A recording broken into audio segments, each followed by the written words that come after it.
Aloha kako, welcome to Finding Our Futures. I am John A. Sweeney from the Hawaii Research Center for Future Studies, and today I have the privilege and honor of being joined by Lindsea K. Wilbur, who is a research affiliate at the Institute for the Future. And I'd like to apologize in advance if today's show is a little bit less. I'm a bit jet lagged. Flew about 30 hours over the last day and a half, or time traveled as I like to say. And I'm fresh back from the annual conference on Foresight and STI, Science, Technology, Innovation Policy, that I attended in Moscow, Russia. So last week I had the honor with Jay of interviewing Dr. Alexander Chulak, who's one of the primary researchers there.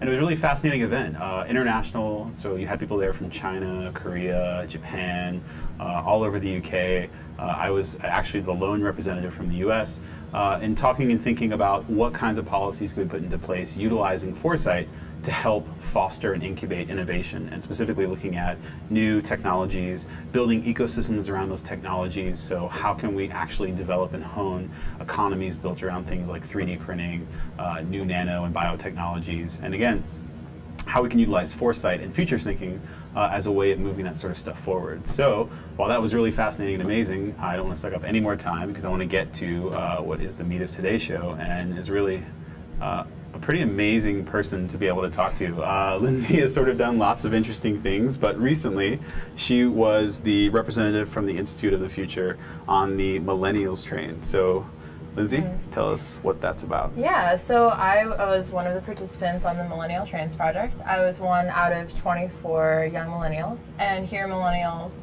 is defined as somebody being between 18 and 34. I think a lot of people have their own definitions for it, but This is what we went with. And it was created by a man named Patrick Dowd, and the story is actually quite interesting. He was an investment banker at JP Morgan during Occupy Wall Street. So he witnessed that. He had previously done his Fulbright in India, and when he was in India, he went on a train to foster entrepreneurship, and it took him all the way through the country with 100 other young Indian individuals. And it was a really moving experience for him. So then when he kind of saw what was going on with Occupy, kind of took another look at his own life and what his passions were about, he decided to start the Millennial Trains Project. So what the Millennial Trains Project is, I would say, can be described in a lot of different ways, but I would say it's almost an accelerator on wheels. It brings together young people who have very high aspirations for changing the world for the better, and it gives them a crash course in entrepreneurship, in leadership, in sort of having a personal leadership journey through traveling, and what that means to look at sort of the people in communities across America who are really at the emerging edge of innovation, and to learn from them and then bring that back to their own communities. That's amazing. So basically building the next generation of entrepreneurs, of sort of sociopreneurs, right, I think as you had said, and how people can actually build models of change into the kinds of projects they want to do. Exactly, and it was a really quite a fascinating way that they found these 24 millennials. Each of us had to create an account on an in-house crowdfunding site within the Millennial Trains Project website, and explain our project, have a video, and sort of like the typical crowdfunding model of Kickstarter or Indiegogo.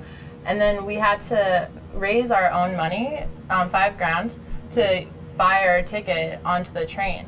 So before any of us actually even got on the train, we had to prove ourselves in some way, and also show that we're community leaders in some ways, and that we're able to have a following, like have a backing of people who understand our idea and want to see this vision succeed. And then we're also sort of intrinsically motivated, but also extrinsically motivated from all of these funders who are waiting to see what we do at the end of the project. So it's like a very interesting way of kind of like going through an acceptance process. You think about college acceptance process, where it's much more about like writing an application, sending it in. There's not really a lot of community involvement, or it's not really an open process. And then this is kind of like turning that on its head and saying that no, there's actually a way to find the best people, or like these leaders who want to see their vision succeed, and then kind of bring them onto the train. Yeah, that's really cool. I like the idea that it makes you accountable to networks rather than structures and institutions, right? So it forces you, like you're saying, to really get out there and find within yourself, but also within the community, how you can make your project meaningful and show that it's not just about, creating capital, right? That there's social value that can be produced through these projects as well. Mm-hmm. So what was your project? What were you doing? Yeah, so my project was, I'm part of the Governance Futures Lab, and I have with me the Inventor's Toolkit, which is your guide to governance design.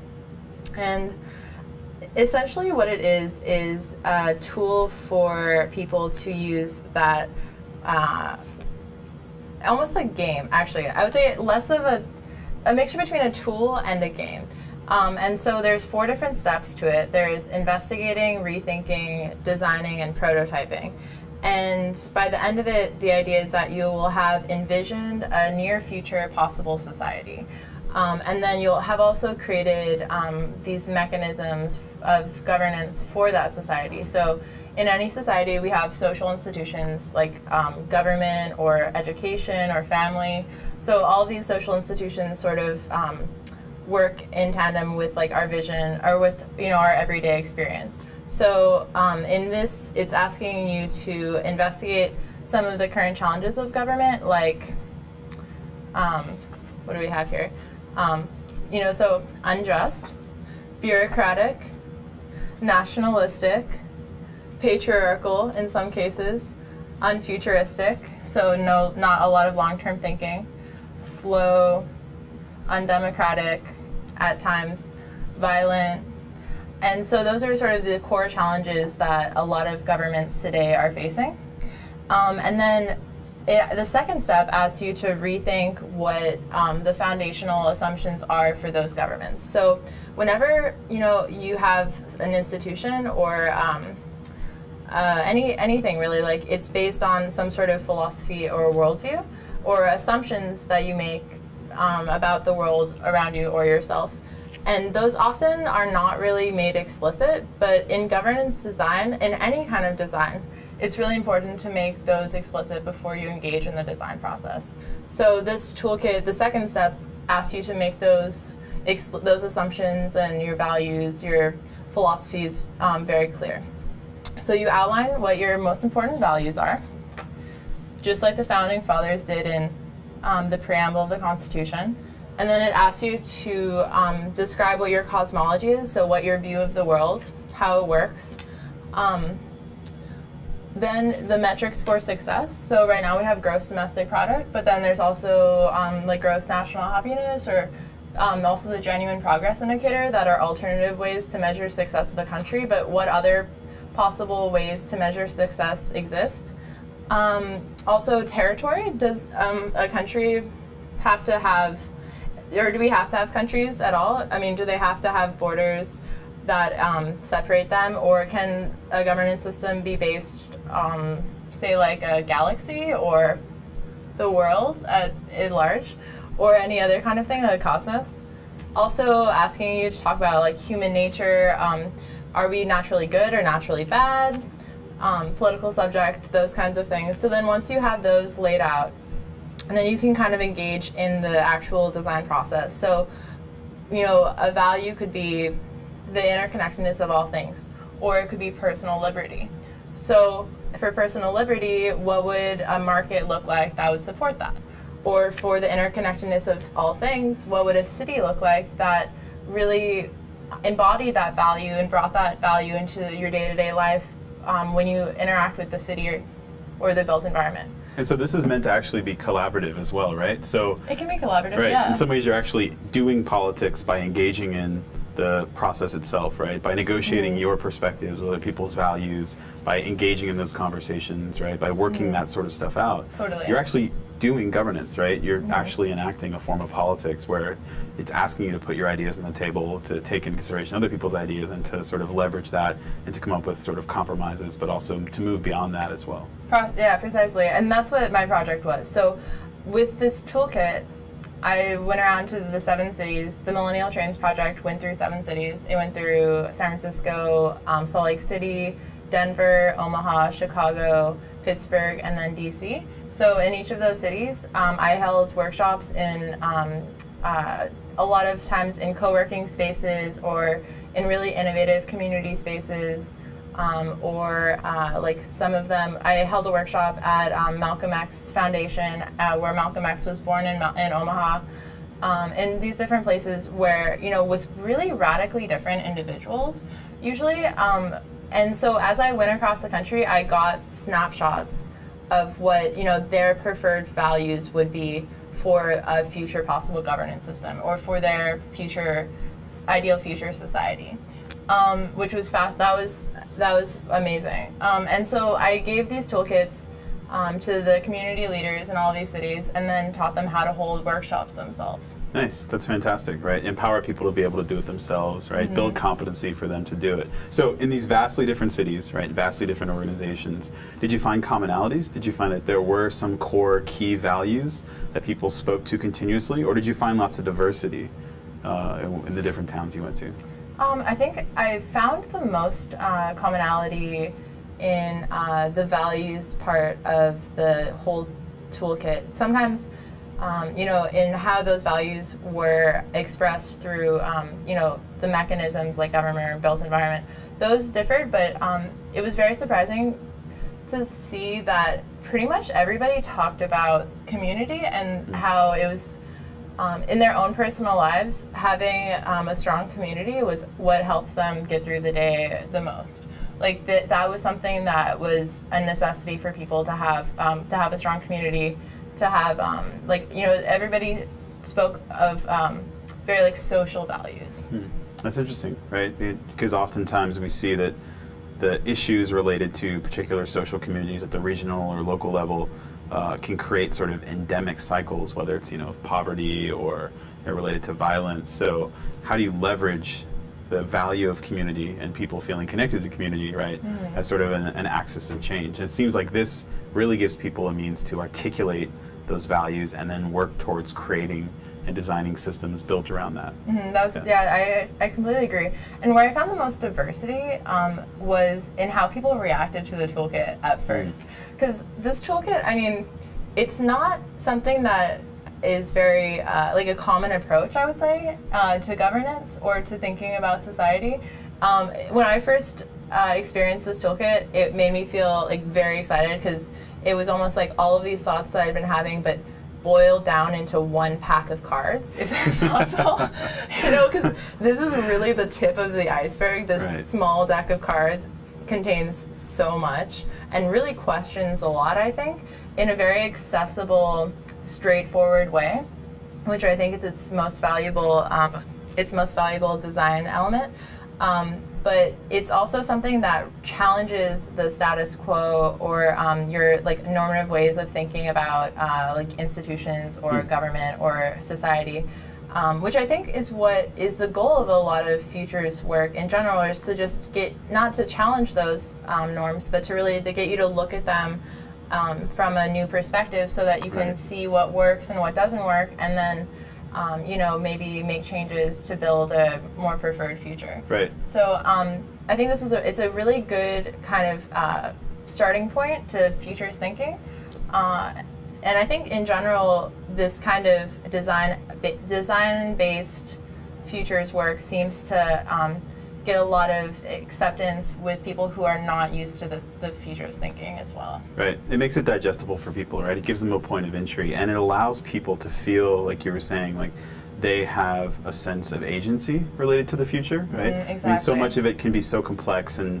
trends and emerging issues and data and all this sort of messiness. But when you get people to think and say, okay, let's talk about our values, right? Let's talk about our cosmology. So I think that what matters most to us. Yeah, exactly. Like how you get people to engage in the process is just as important as the outcomes that you're trying to produce, right? I mean, in fact, the process is exactly, you know, what will lead you to certain outcomes and hopefully, you know, a better outcome. I actually did a variation of this when I was in Myanmar in April. So as part of the global governance sort of, you know, design lab, we had a breakout session, and I only had about an hour and 15 minutes, but I used some of this framework, and people took to it immediately. They understood what it was trying to do, because it was easily digestible for them. It was simple enough that they could really engage in it, even in a short period of time. And they produced some really interesting, we worked on values and behaviors and structures, and that was really helpful for people to think about it in that kinds of ways and how to move forward in that sort of direction. Definitely. Okay, so I want to hear more about this, so we're going to take a quick break. I'm John A. Sweeney here with Lindsea K. Wilbur. We both use our middle initials. Research affiliate at Institute for the Future. We're talking about Governance Design Lab. We're talking about her work in futures in general, foresight, next generation, and yeah, so stick with us and we'll be back more. This is ThinkTech Live, Finding Our Futures.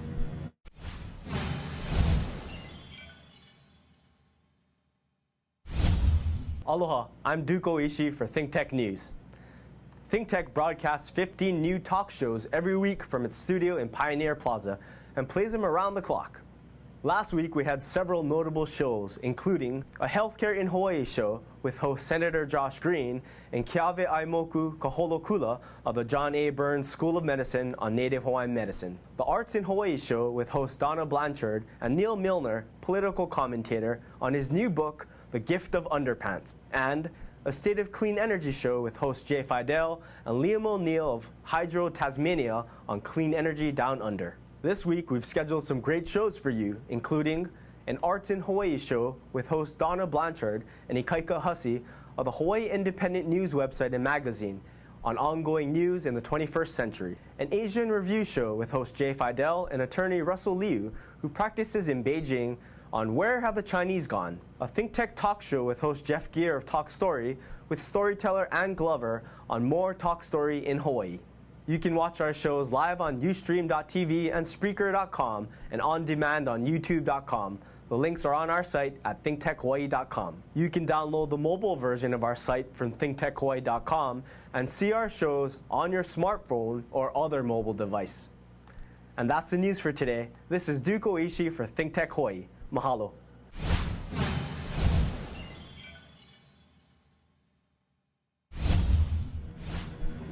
Aloha and welcome back to Finding Our Futures. I'm John A. Sweeney here with Lindsea K. Wilbur, who's a research affiliate at the Institute for the Future.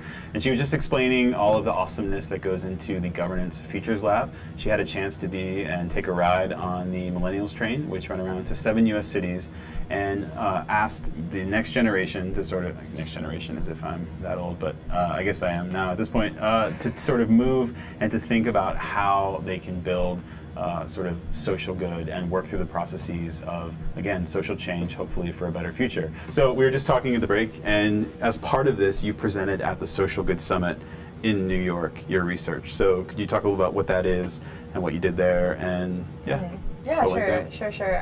Yeah, so the Social Good Summit is part of UN Week, and it's one of the only, actually it's a very affordable social good summit, social good conference to attend. Usually they're pretty expensive.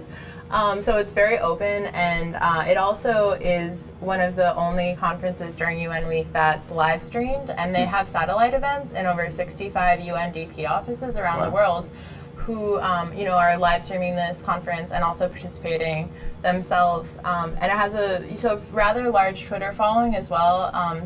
During the conference, there's a lot of discussion. And it was pretty interesting, not only because of the content, but also because of the format of the conference. It was 3 days long, and it was almost like a Twitter conference for Twitter in a certain way. That's actually something I overheard while I was there. Somebody said that about the conference, because it was brief little talks, between like 5 to 15-minute talks. All throughout the day in like a constant stream. Wow. And it was intense. So it gets intense, but it's all live streamed, and the speakers would often like reference this like invisible audience too, which is sort of interesting.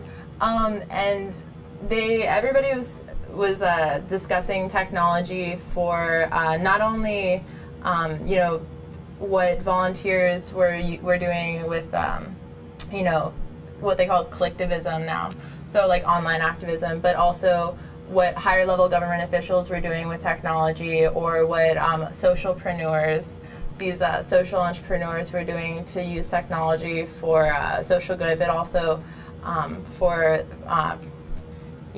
their own businesses. And yeah, it was pretty interesting. I didn't actually present my research at the conference, but I just I was a journalist there, covering it for Plus Social Good, which is the online side of the conference. And yeah, it was fascinating, really. That sounds really cool. I know one of the things that comes up, and just having gone to a conference where I asked what the hashtag was and they looked at me like I was crazy, is that you find this unique model in a lot of conferences now geared towards what you're saying, like social good, the sociopreneur, right? Mm-hmm. And so how do you see the technology specifically leveraging the kinds of social innovation? I mean, they seem to go hand in hand, but as we've also seen recently with NSA and PRISM, new technologies always present new opportunities, but also new challenges. Exactly, so how do you think that these events are using that to sort of leverage social change, but also what do you think are some of the pitfalls potentially of continuing down this path towards further ubiquity and, you know, I don't want to say the singularity, but like the idea like that we are obviously and always have been reliant and relational with our technologies, but it's clearly getting to a point now where the very limits of, let's say, human nature, our agency are in question, right? And maybe they have always been. So I realize it's a lot to throw on you, but from your sense, how did you see that as being a necessary component of the conference? And then is that necessary for what I think is the sort of emergent idea that we're moving, hopefully, to a better future using these technologies for good? Yeah, well, I think that's a great way to put it. A great question. Take into consideration that each of the speakers were talking for about like 15 minutes. So that was running through my mind. Your questions, those types of questions were running through my mind throughout the conference, and I did get to talk to some of the speakers afterwards, which was great. But the conference didn't go into very much depth while on stage. Right. But one of the, and also technology was never formally defined as well throughout the whole thing. So technology is sort of a problematic term, I think, because, what is technology? So the way that I saw technology in terms of the Social Good Summit was technology that connects. So most of the technology on display was technology that connected people to issues like flag raising, people to resources, so types of crowdfunding, also people to institutions, and there were also or people to information. And then the other kind of connecting that was happening was government to nonprofit to the civil society. So the cross-sector connection and also the connecting people to these various things. So that was I actually had a list of all of the technology on display, and most of them are like these platforms or that sort of thing. That was a huge thing. The other aspect of it was that technology helps to amplify personal narratives. So the personal story, the personal narrative. If Al Gore just announced sort of his work with a project called the Climate Change Project, and also his other endeavor called What I Love.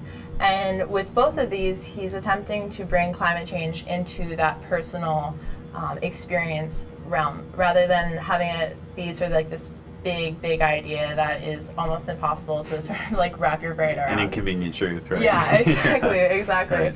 So what he's doing with that is like identifying, what you love, and then seeing how climate change affects what you love. Interesting. So it's sort of simple, but I think a lot of these technologies, they're allowing people to have a voice that didn't have a voice before. So there's a lot of talk about bringing people to the table for decisions that have never been able to be at the table before, which is interesting. But of course, the problem with that is if everybody has a voice, how do we make a choice?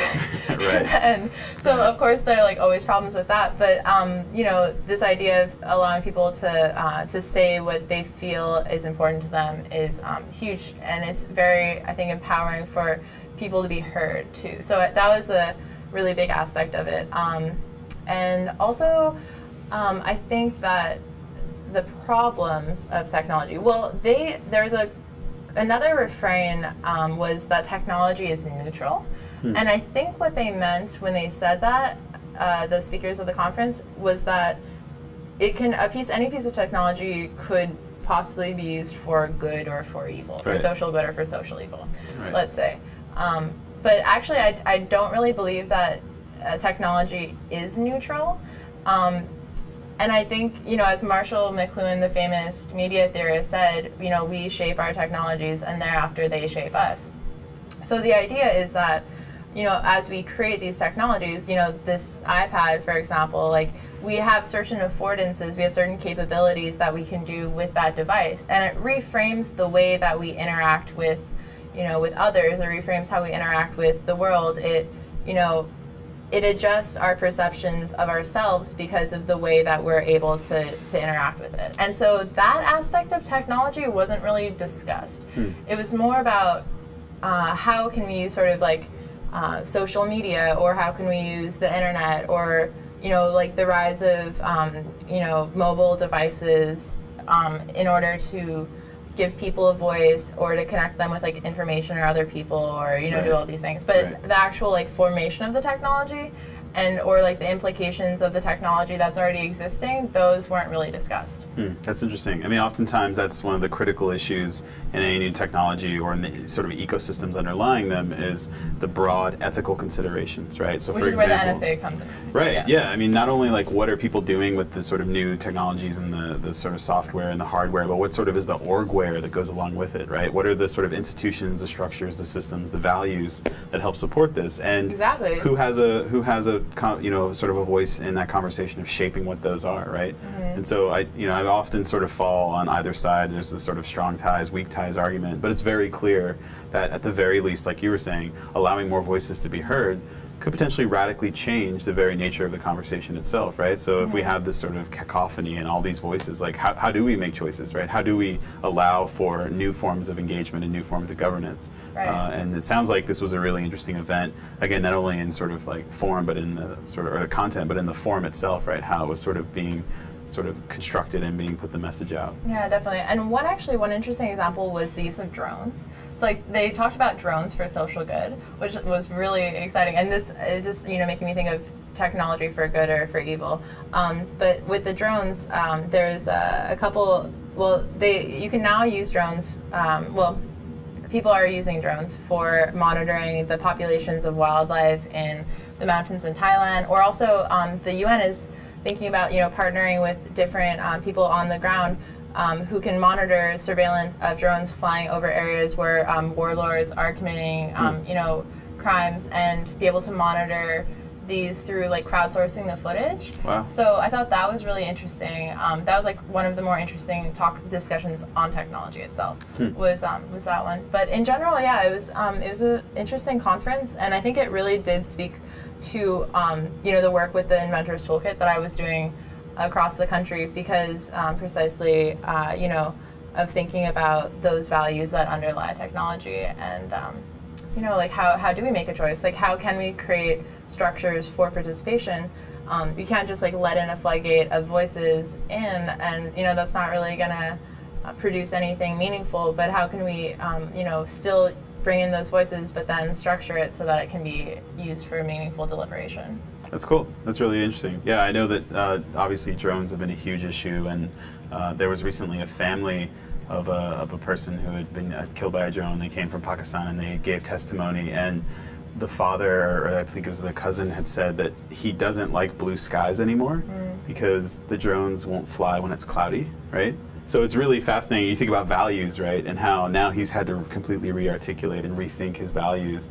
So the idea of using drones, and I know, like you're saying, like for endangered species, or even they've used it to, like you're saying, like broadly looking at sort of social impact and violence, is again, I think, a reappropriation of a valuable technology that to date has only been used to do pretty horrible things, right? So hopefully we can turn that corner around. Yeah, definitely, and that's a fascinating example of how a technology changes your perception of the world. Right. Yeah, and it does it all the time. We just oftentimes don't think about it. Okay, well, we're going to take a quick break. We'll be back with more from Lindsea K. Wilbur, who's a research affiliate at the Institute for the Future. I'm John A. Sweeney. This is Finding Our Futures. We are on ThinkTech Live, so stay tuned. We'll be back in a bit. Aloha, I'm Jay Fidel, founder of ThinkTech Hawaii. We are a digital media nonprofit that covers things that matter to tech, energy, diversification, globalism, and progress for our state, the state of Hawaii. We broadcast on community television and on Oceanic Cable Channel 16. We also stream our shows and interviews live on the internet as both radio and video, and of course, we post them here on YouTube. We collaborate with the Hawaii Venture Capital Association to present monthly luncheon programs on subjects of interest to the business community, and we write for the Honolulu Star-Advertiser. ThinkTech works hard to raise public awareness in Hawaii. Check out our website, thinktechhawaii.com, and come to our YouTube channel, ThinkTech Hawaii. We hope you support our mission and that you like our work. I'm Jay Fidel. Mahalo. Aloha and welcome back to Finding Our Futures. I'm John A. Sweeney. You're watching ThinkTech Live. Today we're joined by Lindsea K. Wilbur, who's a research affiliate at the Institute for the Future. So we've been talking a lot about what you've been doing with the Governance Futures Lab. We talk a lot about IFTF. Obviously we talk a lot about foresight, future issues. What is the IFTF and what's their story? Yeah, so the IFTF is a nonprofit research organization and think tank based in Palo Alto. And we were founded 45 years ago by Paul Barron, who's one of the inventors of packet switcher, which is a technology that is one of the building blocks of the internet. And we do a lot of different things, but we consult with governments, with nonprofits, with private organizations to help envision different possibilities for the future, and also inspect where possible discontinuities might occur. And we do this through a lot of ethnographic research, through our research affiliates, or through our fellows who are on the cutting edges of many different disciplines who can contribute. We also use the Delphi method, which is a futures expert foresight method, and we sort of bring these together to provide very experiential images of the future that these organizations can understand and then sort of orient themselves within. Cool.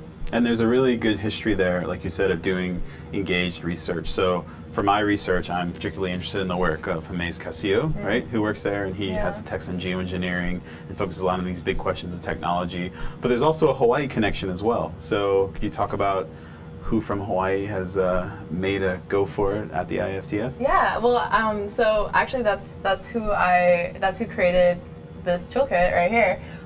So Jake Dunnigan was in the program at the University of Hawaii, the Hawaii Research Center for Future Studies. And this toolkit actually is based on Jim Dater, who's the director of that program, his work with Mars Society and governance design. So Jim, he really was able to explore governance design through looking at a possible future society on Mars and then breaking it down into these really manageable and understandable design methods. And then, Jake sort of was inspired by that and made this toolkit.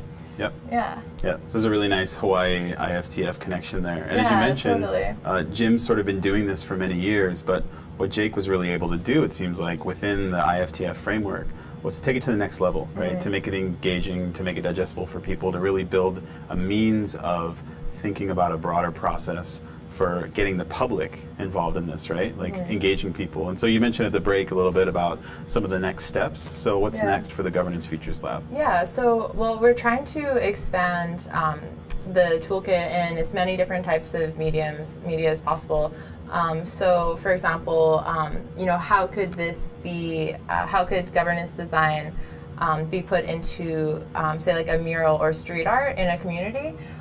Street art has a long history with social justice and transforming neighborhoods and communities. So what would sort of like this educational, empowering type of tool, how could this tool be put onto the wall so that people can walk by and aesthetically understand these principles of governance design through this like accessible way that actually like benefits the neighborhood, brings color and life into it. Because I think so much of discussions about politics and governance it's usually kind of boring sometimes. I think, like occasionally. Right.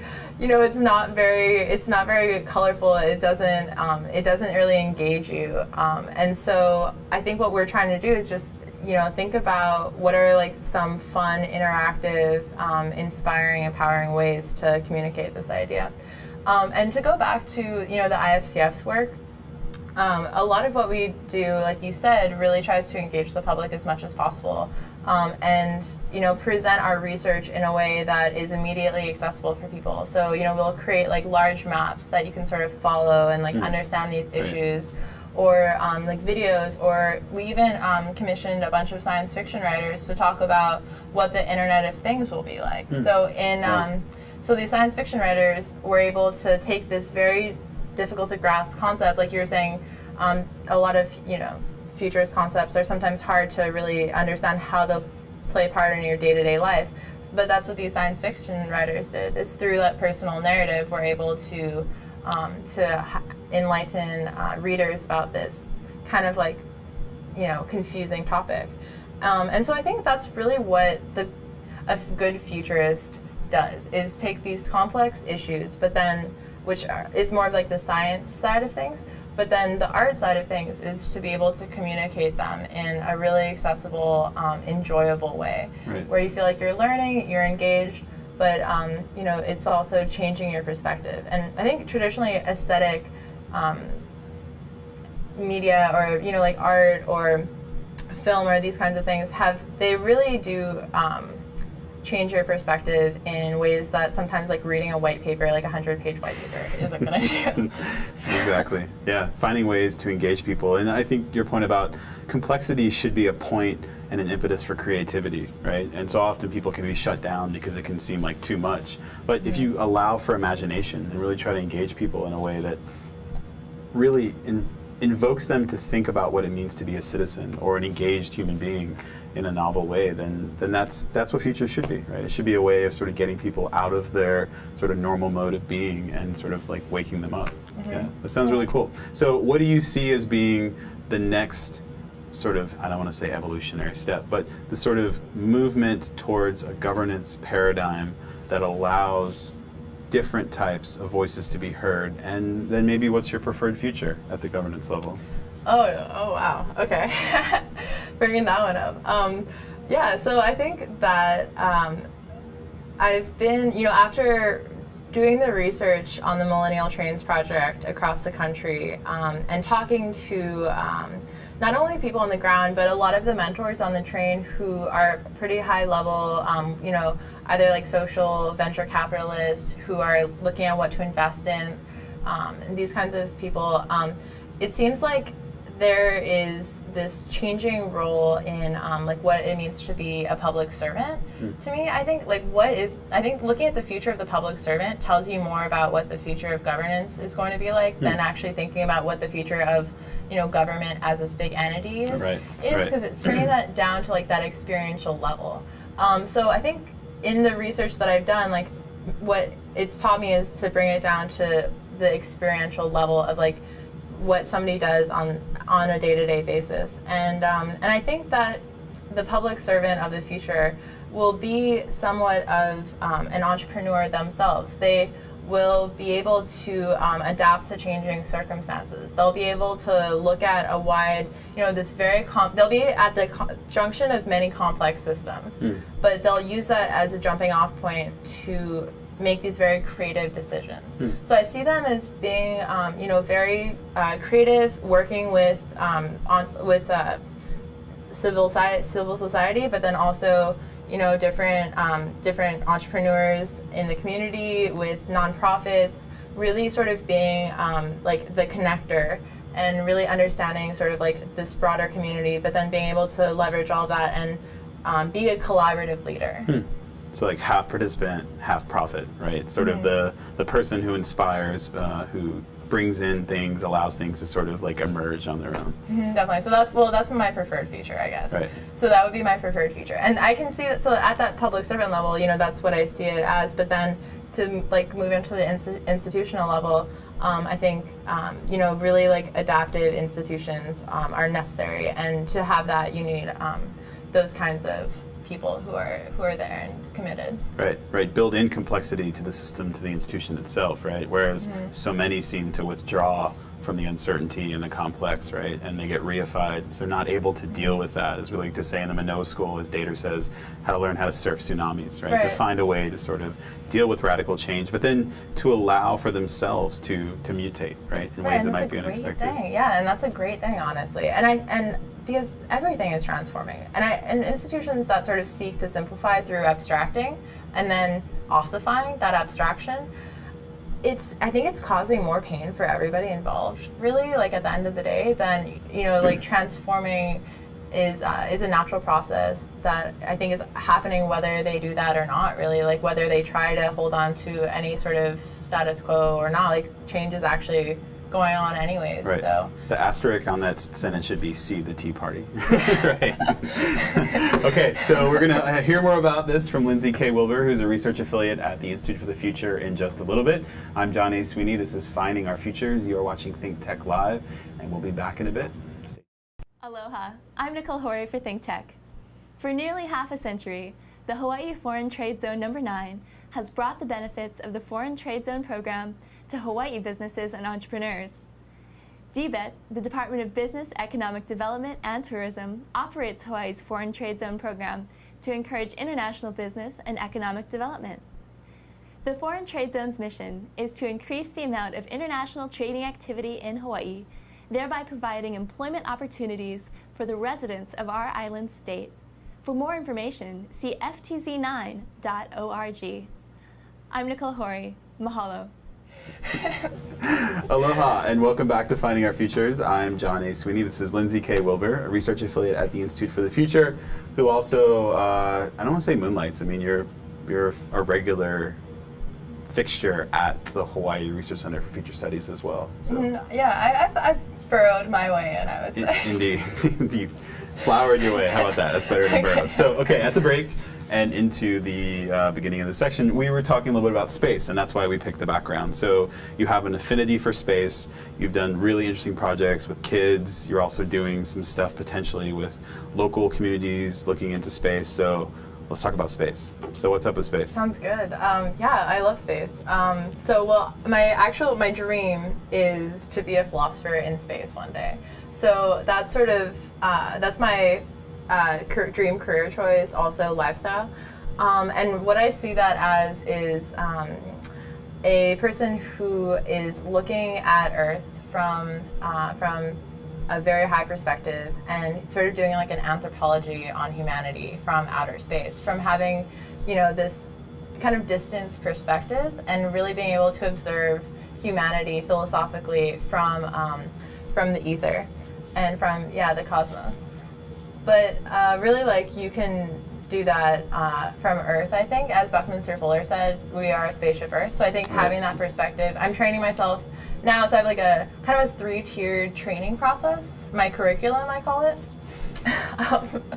So I have, the first step is really like this, I call it like psychonautic training. So preparing sort of like your mind for this like existence of like living in space for the rest of your life. What is that going to be like? What do you need? What are some like spiritual tools that can help with that? Or like, what can we do now to prepare for that kind of life where you're living like the best life possible in outer space?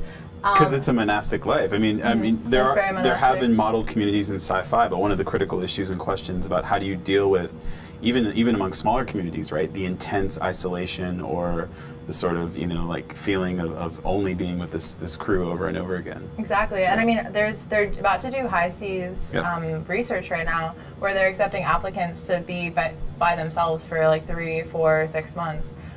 So it is an issue, and to learn how to train people for that, I think is really important, because if everybody's out there, I think Scott Yim, one of our colleagues, was talking about, who just graduated from the International Space University, he was discussing the issues, like the psychosocial issues, which are complicated. So that's one aspect of it, and then the other aspect is obviously cultivating like long-term thinking, with as wide a field as possible. So 10,000 years into the past, 10,000 years into the future, keeping that in mind at all times. And then finally, the sort of like physical training as well. So like having a rigorous like daily, like you said, it's very monastic life. So Right. what are you going to need to do every day to keep yourself like fit and Right. mentally, physically? Right. Interesting. That's Yeah. quite the curriculum. It Yeah. sounds like you're pretty busy with that. So what was the point where it was about space? Like I would imagine at some point, like you're a kid or a teenager, like there was this moment where you were like, space. Like that's Yeah. it. So what was it? Actually, it was somewhat like relatively recently that I decided this, but it was during Jim's Mars Society class, in fact. Nice. Yeah. So I had been working on the project of designing a governance system on Mars, and then I also watched a short film called Overview, which is about the overview effect. What happens to astronauts when they go into outer space and see the world? They have a psychological, spiritual shift. And I saw that video, and then I actually met the Planetary Collective, a member from the Planetary Collective, like the next week. And I had just started working on this role-playing game, which is called Space-Time Continuum. And it's sort of another form of the Inventor's Toolkit, inspired by Jim's class, where it allows for people to scenario build possible governance systems in space through like a very through almost like a Dungeons and Dragons style role-playing game, but with no dungeon master. So like very democratized, creative imagining process. So I had just started doing that, and then I met the Planetary Collective guy, and his name, Will, he's the philosopher in residence over there, and so now I'm sort of like the futurist in residence unofficially. Nice. And they're working on their full-length feature film called Continuum, and they crowdfunded it after Overview. Overview got like about 3 million hits. Wow. Then they put up Continuum, a trailer for that, and they were able to crowdfund 88 grand. Wow. And so I went over to Albuquerque this summer, and I hung out with them and did some filming for them. They interviewed a Buddhist Roshi in Santa Fe. And they're sort of putting together this film Continuum, which is about what's currently going on with humanity.